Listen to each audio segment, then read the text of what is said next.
நினைவின் சொரூபமாக இல்லாமல் இருந்தால் நமக்கு என்ன நடக்கும்? ஓம் சாந்தி.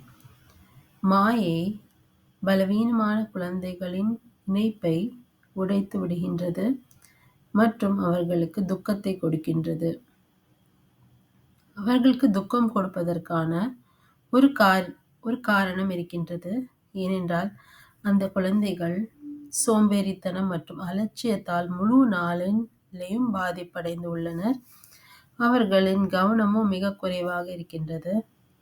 மாயை அப்படிப்பட்ட ஆத்மாக்களின் மீது பழியை தீர்க்கின்றது.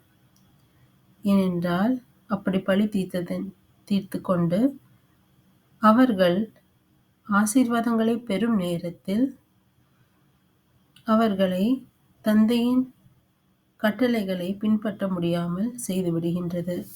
அப்படிப்பட்ட ஆத்மாக்களின் காட்சிகள் மிகவும் அதிசயமாக இருந்தது. அமிர்த் வேளையில் அவர்களின் பலவிதமான ரூபங்கள் ஒரு சிறு நேரத்திற்காகத்தான் மட்டும்தான் தெரிந்தது.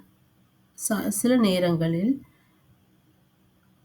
அவர்கள் தந்தையிடம் ஒத்துழைப்பை பெறுவதற்காக அவர்கள் மிகவும் அன்போடு கோரிக்கைகளை வைப்பார்கள்.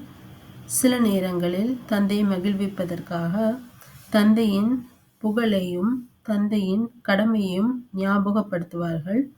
அதாவது, நீங்கள்தான் கருணைக்கடல், நீங்கள்தான் சர்வசக்திவான், நீங்கள்தான் வரதானத்தின் வள்ளல், நீங்கள் குழந்தைகளுக்காகத்தான் இங்கே வந்துள்ளீர்கள் என்று சொல்வார்கள். சில நேரங்களில் அவர்கள் மிகவும் அழுத்தம் ஜாஸ்தியாக ஆகிவிட்டு மாயையிடம் துக்கம் அடைந்திருப்பார்கள். அப்படி அந்த நேரத்தில் அவர்கள் அனைத்து சக்திகளையும் பயன்படுத்துவார்கள்.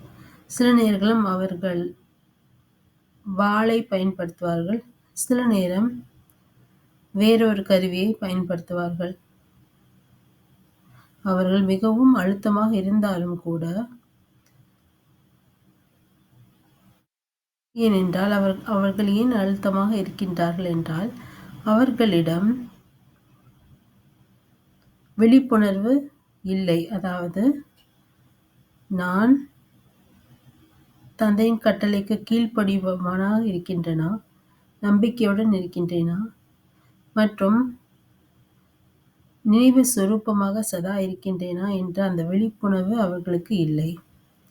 அந்த அழுத்தத்தினால் அவர்கள் அவர்களுடைய இலக்கை சரியாக துல்லியமாக அடைவது கிடையாது.